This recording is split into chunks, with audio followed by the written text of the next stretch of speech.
Question of the week. Sponsored by T-Mobile. All right. So let's assume you went back to high school. Would you rather be the most popular kid in school or the smartest kid in school?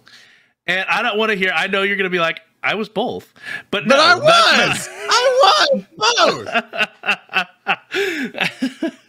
What are you, Joe? What is your answer? You're the little girl from the Crunchy Taco commercial. Why not both? Yeah, well, why not both? But I was. Well, I'll tell that story. Okay. Smartest, and because high school only lasts so long, and the popularity in high school doesn't matter later in life at all, whereas the intelligence that you have can continue on. Okay. I think that's a little bit of a cop-out, and so I'm going to argue with you a little bit. Good. Yes, intelligence is important, and you can always build intelligence. I'm not saying you should want either one. That's why these things are the extremes, right? Because there's always a balance to be found in real life. But yes, on the surface, with your ippity-dippity little scenario there, on the surface, now you got me saying it. Dude, you're so influential. You're so influential, man. I'm a trailblazer. You are.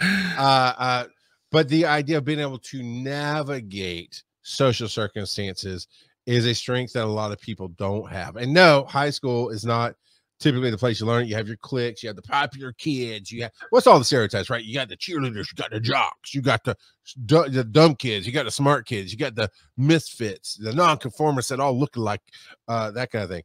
That all look alike. Yeah. I mean, you're cutting them deep. Cutting them deep. My daughter has a great t-shirt that's in the style of South Park. I don't know if it's an official South Park t-shirt, but it says, "I will not conform." And every last one of them has the same black haircut and the same black shirts and mascara. And, yeah, it's great. She gets the irony. That's why she bought it. So anyway,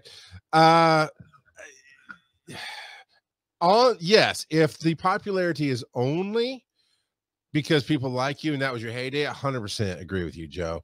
If I had to choose one path, it would be the intelligent path, because intelligence sometimes can bring you a better life. I'd say sometimes. Have you met my father-in-law? No.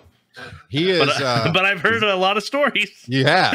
He is very smart, zero ability to connect A to Z sometimes without the in-betweens, right? As you infer things, right? Or I mean, everything's just very cut and dry. And he's very engineer minded, and not very social at all. And so that's kind of, for me, the example of I want to be the smartest kid type of deal. I mean, you met Little Red's dad, Big Red, Soulless Red, Big Soulless Red. New name. Love it. All right. Big Ginger. Yeah, careful which audience you say that to. That hard R, man, that hard R will get you in trouble. So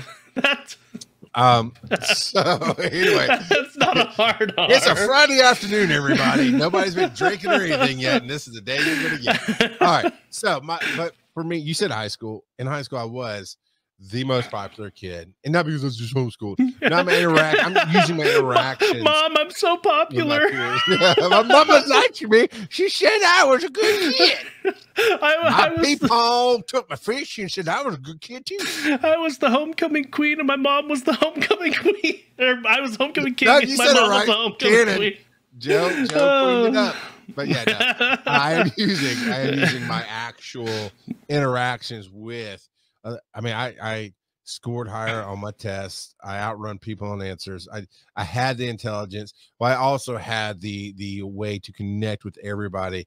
I could do sports and hang out with the jocks. I could be the nonconformist and talk about how the world's messed up. And you're right, we don't need to fit into that crap and all that stuff.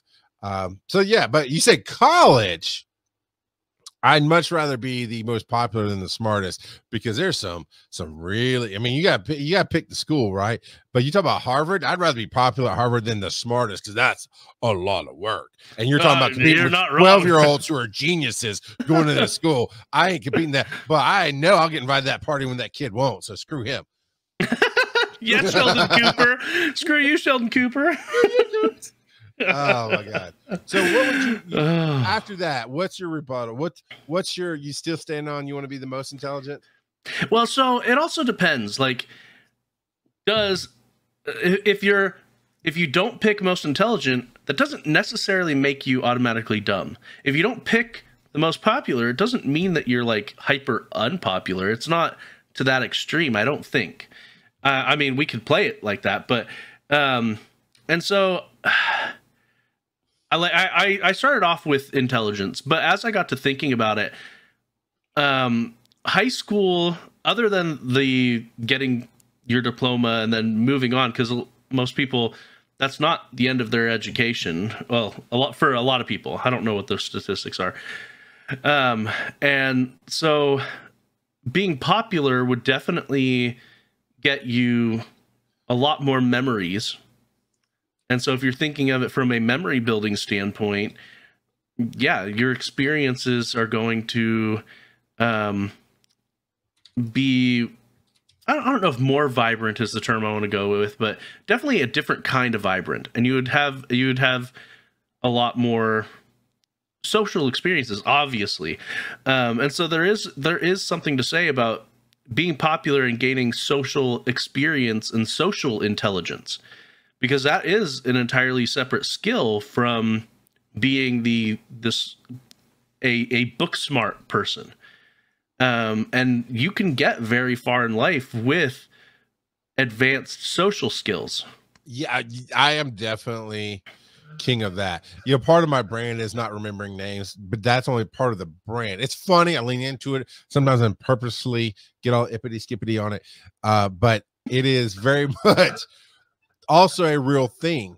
You know, the people who work with me for long periods of time, I mean, Joe, you could be funny, but you also could be real about, yeah, no, you want details. That's what Joe's here for. Joe remembers little details. And I don't. Joe, if you argue, I would not actually argue. I mean, it depends on what the trivia was, but you talked about a lot of things in life. I guarantee you Joe's smarter than I am on a lot of areas, but also vice versa. There's plenty of times where Joe could be more social and more well-rounded than I am in those areas too, because that's why we get along so well, I think, because you've worked on becoming balanced and where you want to be balanced in your life. Yeah, we go to that Mormon church, I'll be like, and you're like, I mean, I bet you're like on the show or at the car, like, hey, Bob, hey, Jebediah. I don't know the names of the people out there. How is my biggest fan, old Jeb? How's he doing? I don't think I've ever actually met a Jebediah in person. Now, well, we renamed your son that last week, so now you have. Oh, no, but I've met plenty of other like Ezra, Ezekiel. I've met some of them, but Elijah, old Hezekiah, Hecuba. But yeah, that's your butt too. So all right, but we'd like to hear your answers. Look, you listen on Spotify. Look down.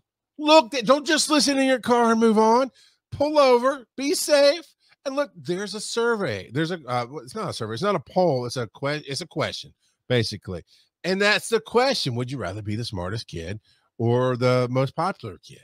And use whatever scenario you want. We used high school, which is fun. College, no, that's fun. But work, yeah. You know, I like being both at work too, because I tend to play that pretty well. Well, I mean, if you're the smartest, that generally means a lot more work is going to get dumped on you at work. That's why I have the big desk at work. Absolutely. But I'm actually not. I mean, everybody has their specialties, all that jazz. So, well, so you're in a leadership position. Your job isn't to be the smartest. It's to put the right people in the right positions. I build teams, so I definitely, yeah. No, I found a place that definitely suited my skills. Is I build teams. Dragon Con. You know, okay, to be fair, when I walked in to take that over, I absolutely was the smartest and most popular, right? I was very popular in the realm of podcasting. I make friends everywhere because I'm here to help others be awesome. The first thing I usually lead with is, how can I help you? And I did that. But I also came from a big background of producing shows, not just digitally online, but live in the world. One of my favorites that we did was Budweiser, where they brought all their sales team, which is insane. Dude, just the sales people, just the sales team from all over the country, maybe the world, but I think it's good, filled a massive ballroom, and they were giving away 2-week vacations to Bermuda for the top sales for the team.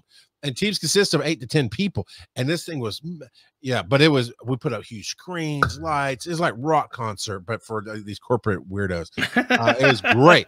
And that's where I came from is this long table of, you got the director, you got A1, which is audio, A2, which is audio, V1 video, V2, and everybody has their roles.